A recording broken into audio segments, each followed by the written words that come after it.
everybody. I'm Stephen Becker, and I am the Director of Marketing and Sales for the Union for Reform Judaism Books and Music Department. And today we are delighted to be speaking with Rabbi Rifat Sonsino, who is the author of our new book, which is called "And God Spoke These Words: The Ten Commandments and Contemporary Ethics," published by URJ Press. And this brief interview is designed to give some background of Rabbi Sonsino and some insight into the creation of this very interesting book.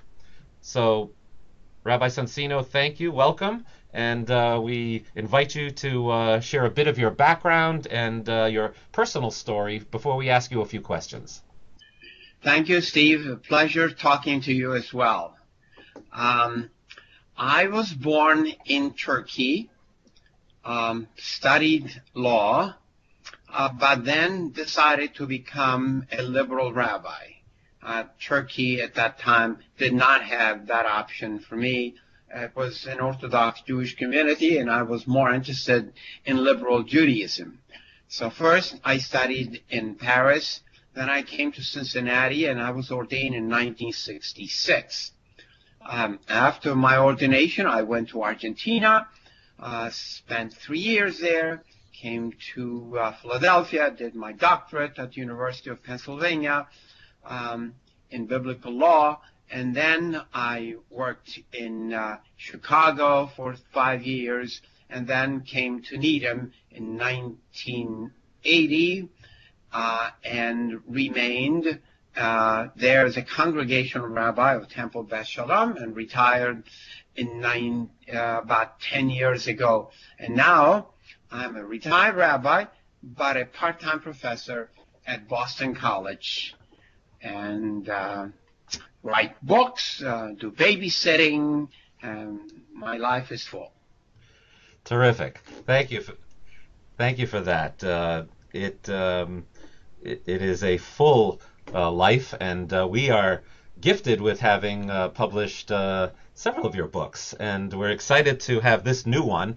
And we have 4 questions to present and to have you briefly respond. So, first of all, why did you write "And God Spoke These Words"?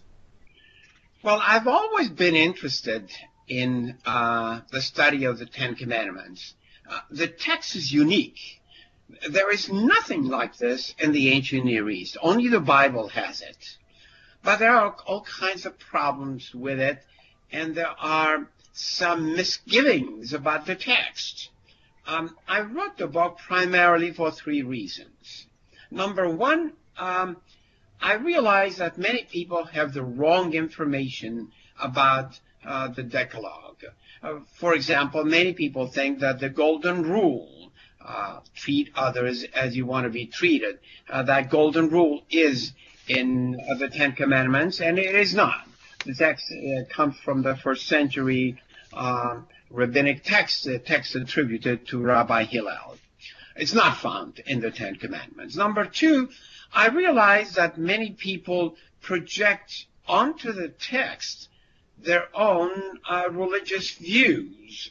For example, those who oppose abortion and pacifists who are against war at all costs argue that the Ten Commandments say, "Do not kill." Well, a linguistic study of the Hebrew text shows that the same text could be translated as "you shall not murder," implying premeditation, and that changes the scope of the commandment. We really don't know what the biblical text meant in its original setting. The Bible knows of the death penalty, and it is not against war, so "you shall not kill" is not likely to be the original intention. And finally, I wanted to provide a new perspective on the Decalogue. For example, when I discuss the norm against stealing, I discuss not only stealing money,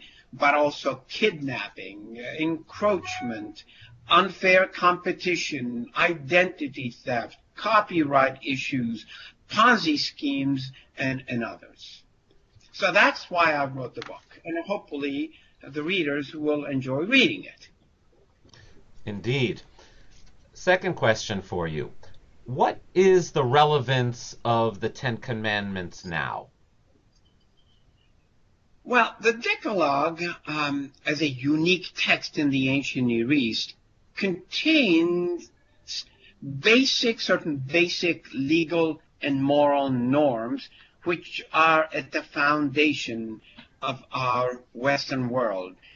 For many people, the Decalogue stands for law and order. It represents our highest religious standards, and that is why so many judges around the country and religious leaders as well want to display the Ten Commandments in the law courts, creating additional problems between state and religion. But the relevance is there. People have a high esteem for the text, even though very few people have had the opportunity to study it. And a follow-up to that is, in using and God spoke these words in a classroom setting, what would you suggest is the best way and how this can be used? Well, I suggest that students share their information about the Ten Commandments, and they will soon realize that very few people can count them. And then I would suggest they try to figure out what each one means by studying my book, the text that I provide in the book.